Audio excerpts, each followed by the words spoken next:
그긋뜻 143번째 시간입니다. 제 143강의 제목은 로고스와 레마는 없다입니다. 우리 교회 안에 여러 낭설들이 있는데요. 마치 선풍기를 켜놓고 자면 죽는다 이런 이야기처럼 맞지 않는 얘기인데 진짜라고 믿고 여러 사람들이 신뢰하는 그런 이야기들이 교회 안에 있습니다. 그 중에 하나가 이 로고스와 레마라는 얘기입니다. 최근에 어떤 분이 댓글에 이 이야기를 남기셔서 제가 당연히 이 이야기를 그 뜻에서 했다고 생각했는데 찾아보니까 영상을 남기지 않아서 우리 그 뜻이 이게 일종의 한국 교회를 위한 자료 탱크의 역할을 한다고 생각하기 때문에 이렇게 로고스와 레마에 대한 낭설에 대해서 영상을 남깁니다. 아는 분은 아시겠지만 로고스와 레마가 뭐냐? 로고스는 일반적으로 우리에게 주어진 말씀, 그러니까 성경 말씀이지요. 이 방대한 분량의 성경 66권이 하나님이 우리에게 주신 로고스인데 우리가 그걸 다 알지 못하잖아요. 근데 신앙생활을 하다 보면 이 로고스 중에서 내게 탁 깨달음으로 온 부분이 있죠. 그래서 레마라는 것은 깨달아진 말씀, 말씀이 육화가 되어서 내 것이 되었다. 이렇게 설명을 해서 로고스의 말씀을 저 멀리 놔두지 말고 나의 레마로 만들어서 내 양식으로 삼고 이 레마로 깨달아진 말씀을 쫓아서 살아야 된다. 이렇게 강조하는 경우가 많이 있습니다. 이 이야기는 우리나라에서 시작된 이야기는 아니고요. 제가 찾아보니까 영어권 사이트뿐 아니라 독일어 사이트, 불어 사이트 이런 데도 이 로고스와 레마에 대한 얘기가 많이 넘치고 있었습니다. 그러니까 그게 흘러서 우리나라에도 이렇게 들어온 거겠죠. 그래서 제가 영문 사이트에서 신학자고 세계적인 작가고 상담가라고 하는 조셉 마테라라는 분이 자기 홈페이지에서 이걸 설명한 걸 제가 보니까 레마는 성령을 통해 우리에게 개인적이고 경험적으로 주어진 말씀이다. 이렇게 이제 설명을 했더라고요. 그리고 대부분의 이 로고스 레마를 주장하시는 분들이 근거 구절로 내세우는 게 공통적으로 이제 마태복음 4장 4절 사람이 떡으로만 살 것이 아니요 하나님의 입으로 나오는 모든 말씀, 이때 말씀이 흐레마입니다. 이걸로 살 것이다. 그러니까 내게 정말 양식이 되는 말씀으로 깨달아진 그게 레마다. 이렇게 이제 주장을 하는 거죠. 요한복음 6장 63절에도 살리는 것은 영이니 육은 무익하니라. 내가 너희에게 이른 말은 영이요 생명이다. 그러니까 영적인 생명을 주는 말씀, 예수님의 말씀은 로고스가 아니라 바라 여기 레마라고 나오지 않냐. 그 다음 또 많이 사용하는 게 이제 로마서 10장 17절에 믿음은 들음에서 나며 들음은 그리스도의 말씀으로 말미암았느니라. 내 그리스도의 말씀, 이 레마입니다. 실제적으로 사람의 마음에 믿음을 불러일으키는 말씀은 깨달아진 말씀이 이 레마가 믿음을 준다. 이렇게 이제 주장을 합니다. 근데 결론부터 말씀드리면요. 아무 근거가 없는 얘기입니다. 성경 속에서 로고스와 레마는 동의어입니다. 똑같은 말입니다. 언제든지 바꿔 쓸 수 있는 말이에요. 우리가 성경 연구를 하다 보면 원어를 사용을 하게 되잖아요. 그러다 보면 이 성경 원어, 히브리어, 헬라어가 어떤 신비한 언어인 것처럼 자꾸 생각하게 되는 경향이 있습니다. 1차적으로 우리가 알아야 될 거는 지금도 사용되는 언어예요. 이스라엘에선 히브리어 쓰고 있고요. 그리스에선 헬라어를 쓰고 있습니다. 물론 고대 언어랑은 좀 다르지만 여하튼 사람의 언어예요. 하나님이 사람한테 깨달음을 주시기 위해서 사람의 언어를 사용해서 글을 쓰신 거예요. 그렇기 때문에 그 언어 자체가 특별한 어떤 영계의 신비를 담고 있는 그런 언어로 생각하면 자칫 해석을 그르칠 수가 있습니다. 이단들이 잘 쓰는 방법이죠. 한 언어에는 여러 뜻이 있어요. 제가 잘 드는 예지만 바람 그러면요. 공중에 부는 바람도 있고요. 내가 뭘 소망하는 바라는 바람도 있어요. 그 두 개는 아무 상관이 없어요. 똑같은 철자인데도. 근데 그때 어떤 문장에 그게 나왔을 때 내가 원하는 해석 방향으로 이 바람에게 뜻을 부여하면 엉뚱한 것으로 해석이 갈 수가 있어요. 그런 식으로 이단들이 징검다리 식으로 건너서 결국은 자기들의 목표한 곳으로 해석을 끌고 가는 경우가 있지요. 그렇기 때문에 원어를 연구를 당연히 해야 되지만 굉장히 신중하면서도 평범하게 해야 됩니다. 사람의 말이라는 걸 잊지 말아야 돼요. 지금 이 로고스와 레마라는 것도 그래서 나온 현상인데 이 이야기의 진짜 원조는 누군지 제가 찾지는 못했지만 어떤 분들이 아까 본 그 로마서나 요한복음의 말씀 몇 개를 보고 원어를 봤겠지요. 그랬더니 우리가 흔히 하는 로고스가 아니라 레마로 돼 있네. 그리고는 몇 개의 구절을 보고는 레마라는 거는 일반적인 로고스의 말씀에서 깨달아진 말씀이구나. 그리고는 이런 어떤 법칙을 만들어 버린 겁니다. 그러니까 이 법칙이 그럴듯하잖아요. 그리고 성경에는 뭔가 신비한 영적인 법칙이 있어야 될 것 같잖아요. 그러니까 이게 쭉 퍼져서 전 세계적으로 로고스와 레마라는 이상한 개념이 생긴 겁니다. 근데 만약에요, 진짜로 로고스와 레마가 다르다 이거를 입증을 하려면요, 성경 전체에 로고스가 330번 나와요. 레마는 68번이 나와요. 이거를 일일이 다 비교 검증을 해야 됩니다. 그래서 여러분, 성경 연구가요, 일종의 노가다예요. 제가 여러분한테 허접하게 강의를 하고 있지만 어떤 개념이나 단어 하나를 위해서요, 굉장히 많은 시간을 드립니다. 왜냐하면 성경에 나오는 모든 의미를 거의 다 살펴봐요. 그래서 로고스와 레마가 다르다는 걸 증명하려면 이 로고스 330번, 레마 68번 모든 케이스를 다 검증해서 최소한 8, 90% 이상 자기의 가설을 만족시켜야 어떤 하나의 이론으로 한번 생각을 해볼 수 있지요. 그런데 이 많은 경우 중에 몇 가지를 가지고 로고스는 이거야, 레마는 이거야 이런 식으로 낭설을 만들어내면 성경을 바로 연구하는 사람의 태도가 아니죠. 그래서 성경 연구할 때 어떤 깨달음이 확 왔다고 지나치게 흥분하면 안 돼요. 그 문장이나 표현이나 단어의 뜻이나 혹은 정황이 여기서는 기가 막히게 맞아떨어져서 나에게 큰 깨달음인 것 같은데 다른 곳에서는 전혀 다른 경우가 굉장히 많아요. 그러니까 흥분하면 안 됩니다. 다 교차해서 검증을 해봐야 돼요. 제가 그들의 로고스와 레마의 구분이 그릇되었다는 것을 몇몇 구절을 통해서 한번 보여드리겠습니다. 이 마가복음 9장에 보면 31절에서 예수님이 인자가 사람들의 손에 넘겨서 죽임을 당한다. 죽인 지 3일 만에 살아날 것이다. 이렇게 말씀을 하시니까 그 다음 절에서 그러나 제자들은 이 말씀을 깨닫지 못하고 묻기도 두려워하더라. 이렇게 나옵니다. 이때 이 말씀이요, 레마예요. 레마는 깨달은 말씀이라면서요. 성령이 특별하게 깨달음을 주시는 말씀이라면서요.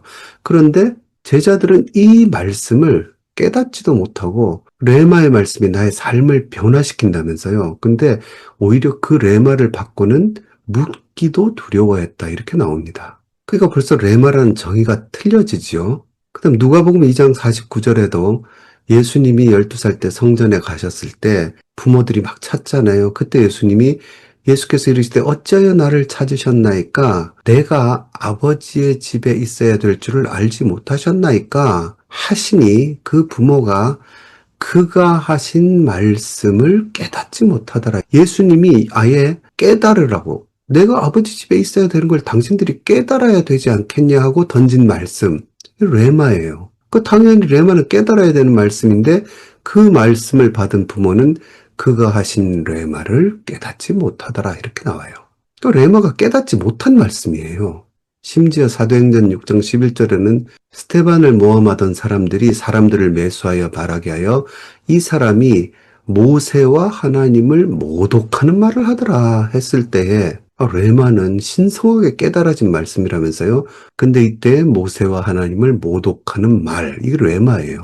그래서 이 로고스와 레마는 구분 없이 교차해서 사용하는 동의어입니다. 그래서 성경에 보면 두 단어가 같은 뜻이라고 아예 같은 구절에 나오는 경우도 있습니다. 예를 들어서 누가복음 9장 44절에 예수님이 이 말을 너희 귀에 담아두라. 인자가 장차 사람들의 손에 넘겨지리라 하시되 했을 때 너희 귀에 이 말을 담아두라. 이 말이 로고스예요.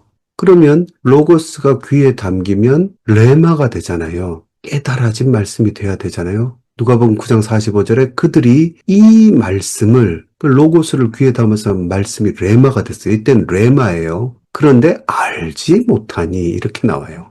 깨달은 말씀이 아니라 로고스가 레마로 주어졌는데 그들은 여전히 알지 못해요. 이는 그들로 깨닫지 못하게 숨긴 바 되었음이니라. 그리고는 그 다음에 또 이들은 이 말씀, 레마예요. 깨달아진 말씀이 레마라면서요. 그런데 이 말씀을 깨닫지도 못하고 알지도 못하고 묻기도 두려워하더라. 이렇게 이어져요. 그러니까 결국은 뭡니까?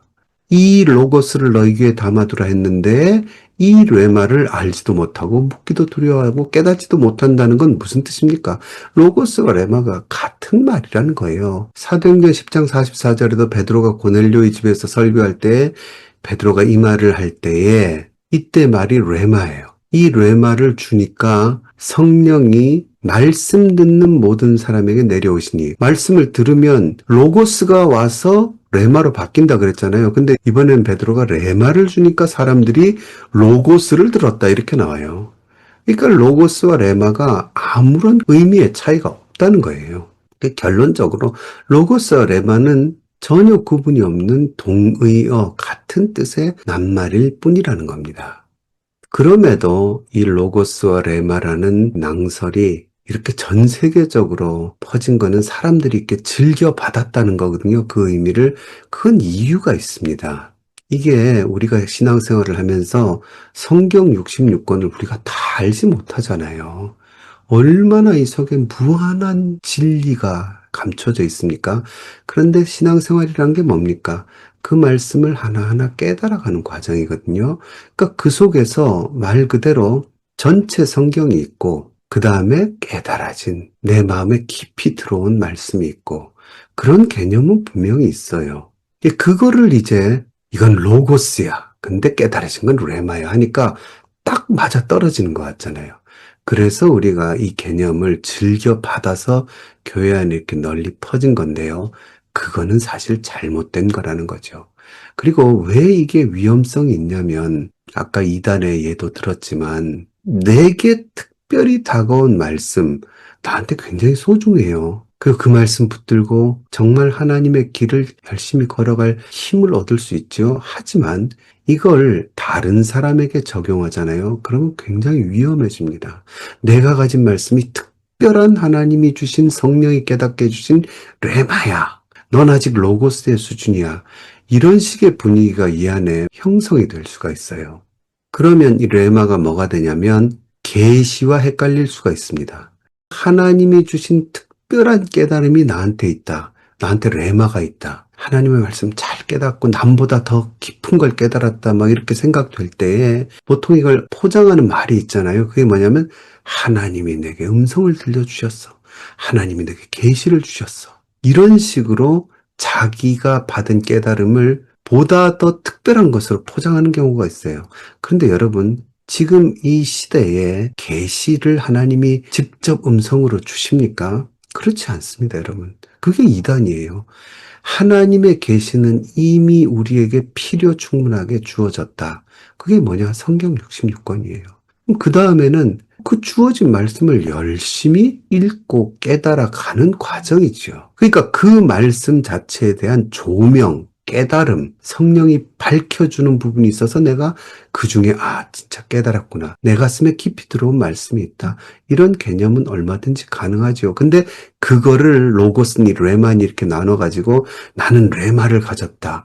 이런 식으로 주장하면 여러분 저 무슨 몰몬교의 조셉 스미스나 이슬람의 마호멧이나 다 자기들이 특별한 계시의 말씀을 받았다고 주장하고 경전을 쓰고 그런 거잖아요. 그런 식으로 가게 되기가 쉽습니다. 실제로 우리나라에도 레마 선교회라는 이단이 있죠. 지금은 그 이단을 벗어나려고 이아무개 씨가 열심히 노력을 한다 그러는데 저 김기동 귀신론 무슨 베레아 일기 출신이라는데 그분이 레마 선교회라는 걸 만들었어요. 레마 성서 연구원 뭐 이런 것도 만들고 지금은 대학교도 만들어서 총장도 하신다 그러는데 그게 뭡니까 여러분? 자기가 어떤 특별한 레마를 가졌다. 그걸 강조를 한 거예요. 그리고 레마라는 말이 그만큼 많이 낭설인데도 퍼져 있어서 사람들에게 먹힌 거고요. 이런 식으로 자기는 레마를 가졌다 이렇게 되면 어떻게 됩니까? 특별한 어떤 선지자나 예언자의 레벨로 격상하게 되는 거죠. 그래서 이런 것들을 검증을 해주는 겁니다. 용어부터 바르게 사용하고 이건 그런 뜻이 아니라는 걸 누군가 밝혀줘야죠. 신중해야죠, 우리가. 결론적으로 여러분, 이 하나님의 성경의 말씀을 우리가 어떻게 가장 많이 깨닫습니까? 이게 지난 142강에서 제가 예고편처럼 말씀드렸지만 선지자들이 구약을 쓰잖아요. 그때 예수 그리스도에 대한 깨달음을 여기다 담잖아요. 근데 어떻게 성령이 그 깨달음을 주십니까? 선지자들이 뭐 하게 하십니까? 부지런히 연구하고 살피게 하시는 거죠. 성경을 연구해서 깨닫게 하시는 게 성령의 역사라는 거죠. 그래서 그 특별한 깨달음이 어디서 오느냐? 성경 연구를 통해서 오는 거예요. 그거에 대한 얘기를 다음 시간에 베드로의 설교 준비라는 제목으로 144강을 하겠습니다. 여러분, 우리가 하나님의 성경 말씀을 부지런히 배우고 익히고 연구하고 겸허한 마음으로 받아들이면서 많은 깨달음을 가져야 될 줄로 믿습니다. 그러나 로고스와 레마라는 구분은 성경에 없습니다. 오늘은 여기까지 하겠습니다.